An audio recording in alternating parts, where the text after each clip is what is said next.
வாழைப்பழ சீப்பு, ஒரு சீப்பு வாழைப்பழத்தை வாங்கி பையில போட்டுருங்க. அதுக்கப்புறம் நீங்க எல்லா பொருளும் வாங்குங்க.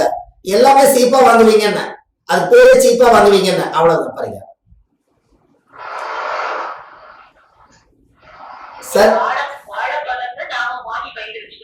முதல் வாழை சீப்பு ஒன்று வாங்கி வைங்கன்னு, ஒரு சீப்பு வாழைப்பழத்தை வாங்கி வைங்க. அதுக்கப்புறம் போய் கத்திரிக்காய், தக்காளி, வெங்காயம், மிளகாய் என்ன வேணா வாங்குங்க. நீங்க ஆமா சீப்பா வாங்கி பையில வச்சுக்கிறீங்களா? இனிமேல் என்ன பொருள் கேட்டா சீப்பா கிடைக்குமில்ல.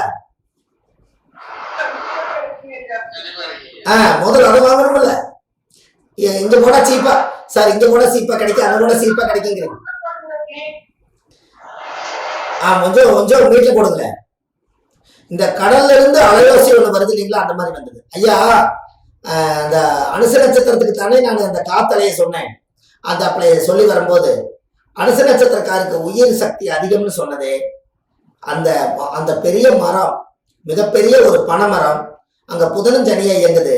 அந்த கடல் ஓசையுடைய அந்த சூறாவளி காத்து போய் அந்த பனைமரத்தை போய் தடுத்து அந்த இருக்கக்கூடிய கிராமங்கள் எல்லாம் தப்பிச்சு அவங்க எல்லாம் உயிர் தப்பிக்கிறதுக்கு காரணமே இந்த பனைமரம். இல்லைன்னா எத்தனை உயிர்கள் கடலோடு அழியிறது.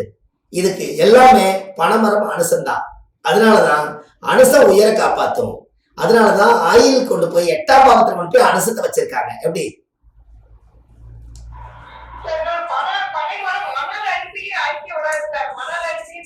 அது அது அது ரொம்ப ரொம்ப சந்தோஷம். அதுதான் பனை ஆயிரம் பறவை ஆயிரம், 1000 வருஷம் உயிரோடு இருக்குங்கிறமே.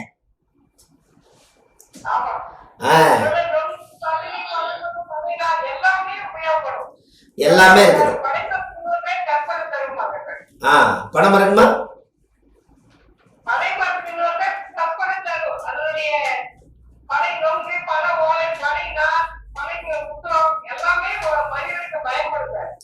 அதனாலதான் அந்த காலத்துல விசிறி செஞ்சு அப்படியே சாட் போட்டு அப்படி வீசுவாங்க. அவங்க நல்லா நீண்ட ஆயுளோடு காத்தோட்டமா வாழ்ந்தாங்களா இல்லையா? பனிசம் வீசுதா இல்லையா?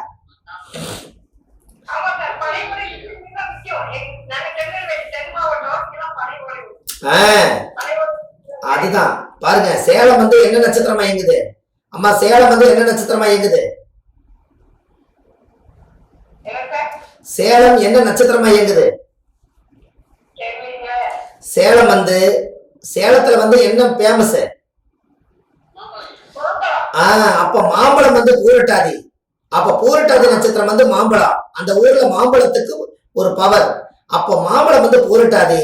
பூரட்டாதி நட்சத்திரக்காரு மாம்பழ வியாபாரம் பண்ணா அந்த ஊர் போன பொழைச்சுக்கலாம். இப்படி எடுக்கணும் பரிகாரம்.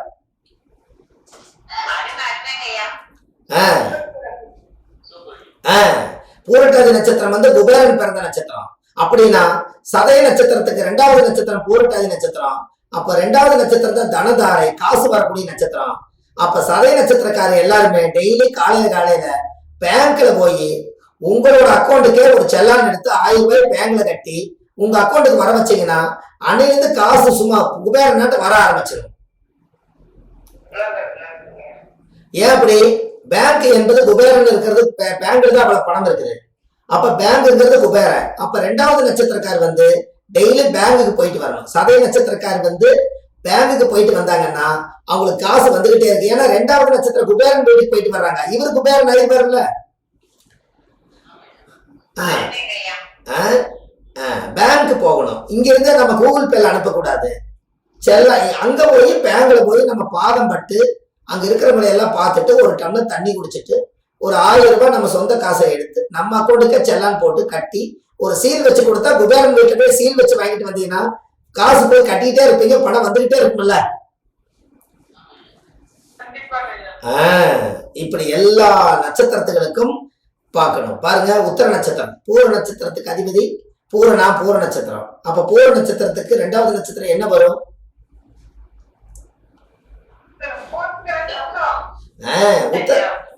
உத்தர நட்சத்திரம் வரும். கரெக்டுங்களா? அப்ப உத்தர நட்சத்திரம் ஐயப்பன் பிறந்த நட்சத்திரம்.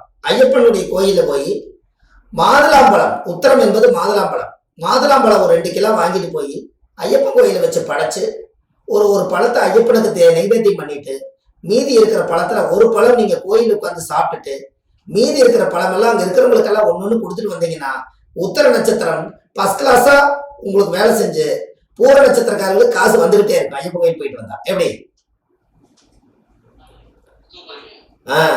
அப்ப நாம வீட்டுல உட்கார்ந்துக்கிட்டு கணக்கு என்னென்ன கணக்கு போட்டாலும் முதல்ல அதை இயக்குனத்தான் அது வேலை செய்யும். விதை கையில் இருக்குது, போட்டா தானே முளைக்கும்.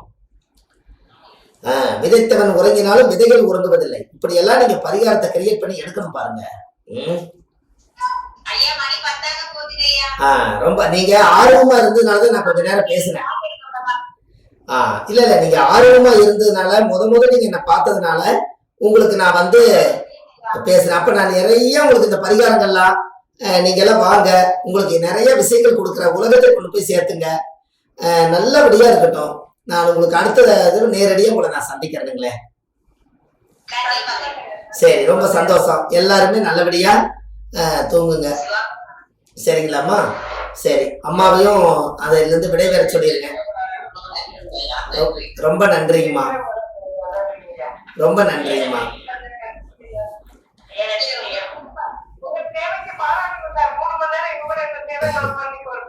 ரொம்ப சந்தோஷங்கம்மா, உங்களோட வாழ்த்துக்களே போதுங்கம்மா, நல்லா இருக்கும், அதே போதும். ரொம்ப சந்தோஷம் ஐயா. அதுல இருந்து விடைபெற சொல்லி அவங்கள இது பண்ண சொல்லிருங்களேன்.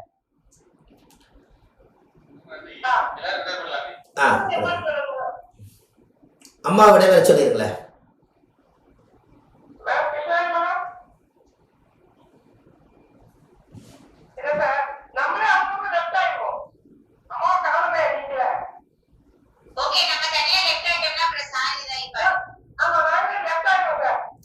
சரிங்கம்மா.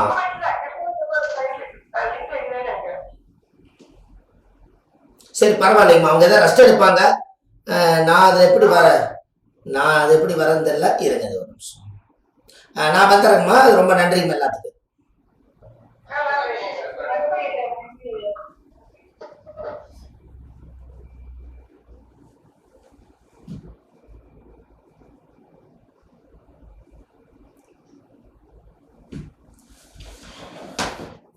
ஹலோ அண்ணா, இருந்தாரா?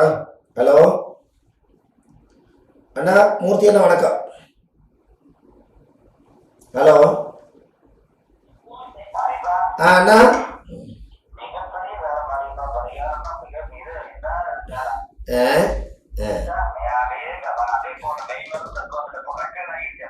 அப்படிங்களா? ரொம்ப சந்தோஷம்.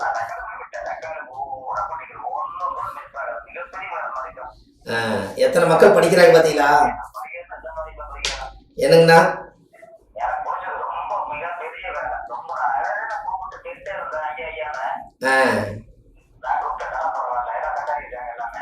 எல்லாம் இப்பதான் போறாங்க. 100 பேர் அதுல சேர்ந்துருக்காங்க. 100 பேர்த்துக்கு எல்லாம் ஒரு படிச்சுட்டு இருக்கிறாங்க.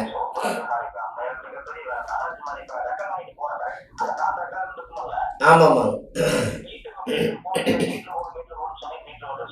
அதாங்கண்ணா, அதுதான் எல்லாரும் படிப்பாங்க. இது மாதிரி நம்ம எல்லாம் கொஞ்சம் நம்ம எல்லாம் கிளாஸ்ல போய் நம்ம படிச்சு கொஞ்சம் அறிவை ஊட்டி மக்களுக்கு இது மாதிரி எளிமையான பரிகாரங்களை கொடுக்குறோம்.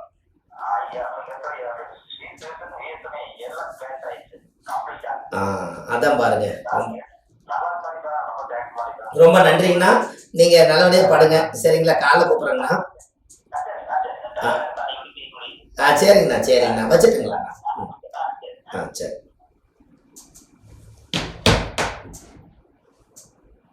ஹலோ ஹலோ, ஏம்மா கேட்குதா?